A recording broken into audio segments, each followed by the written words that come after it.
Situated in the heart of the South End, at the corner of Shawmut and West Concord, is a lot of Latin flavor. I'm not afraid of flavor. Carlos Rodriguez is the executive chef at Orinoco, where bland is a bad word.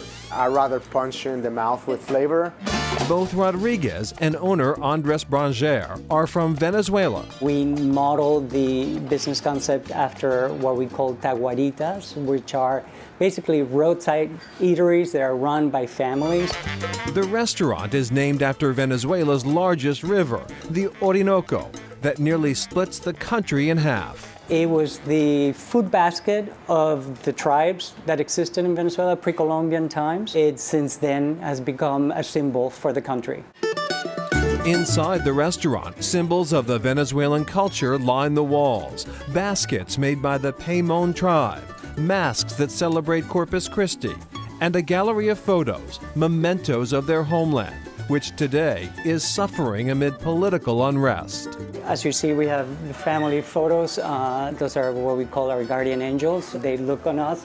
Those ancestors also have a direct view of the food, dishes that pay homage to the old country while adding a Nuevo Latino twist. The fufu is just a dish that they make at home. They fry plantain and they do a puree. But by putting other ingredients like bacon, put a little bit of honey, put in the onion and let it caramelize into the honey. Here, the fufu is topped with sweet plantain-coated mahi-mahi and served with a side of tamarind tartar sauce. We're gonna put at the end something that in Spanish is actually called mariquitas, which is long plantain chips. Another South American staple on the menu, the arepa. It's pre-cooked cornmeal. This is the way Venezuelans do arepa, which is very round. We grill it first, so put it in the flat top, and then we finish it in the oven. That gives it a little bit of air inside, so it becomes very airy. And it's the sound that tells you if the arepa is ready. To fill the arepa, there are a number of tasty combinations to choose from. The Reina Pepiada comes with avocado chicken salad and tomato. The arepa brings everybody together. That's the mission behind the meals here, to satisfy and savor while preserving culture and using it to unite. I think a lot of people want to have that sort of authentic connection, and I think we accomplished that.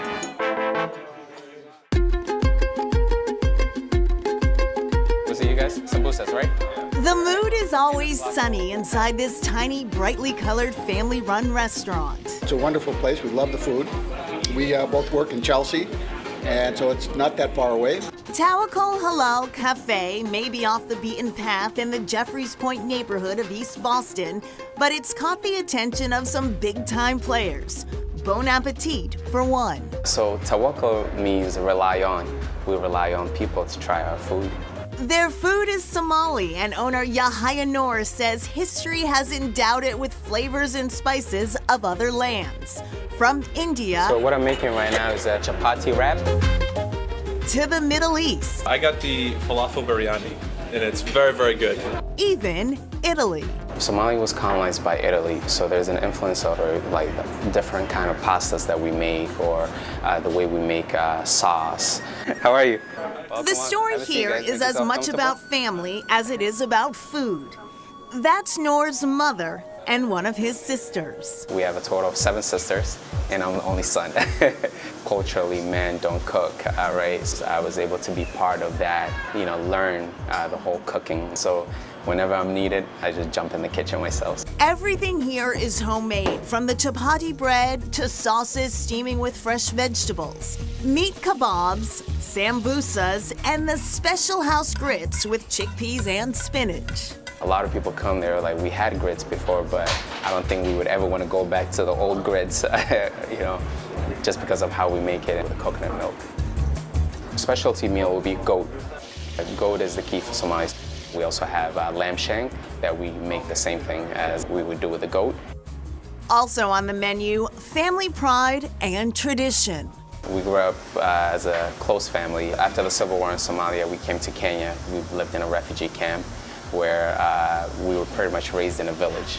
And we kind of brought that village with us, and it's always part of us. where we actually brought it in East Boston. So we wanted to share another world, which is basically Somalian food. Their family heritage, the inspiration behind Tawakkal Halal Cafe. I've seen a saying somewhere where it says, come in as a customer, leave as a friend. But for us here, you come in as a friend and you leave as a family. Early on during the pandemic, Tawakkal provided meals for the city's hungry through the Resiliency Fund. Meals were prepared at cost, and this enabled the restaurant to pay its bills. The owner says he was happy to be able to give back. His family experienced similar need before leaving their war-torn country. Tawakkal is open for takeout and has limited outdoor seating. Coming up, jollof rice, a West African staple served locally.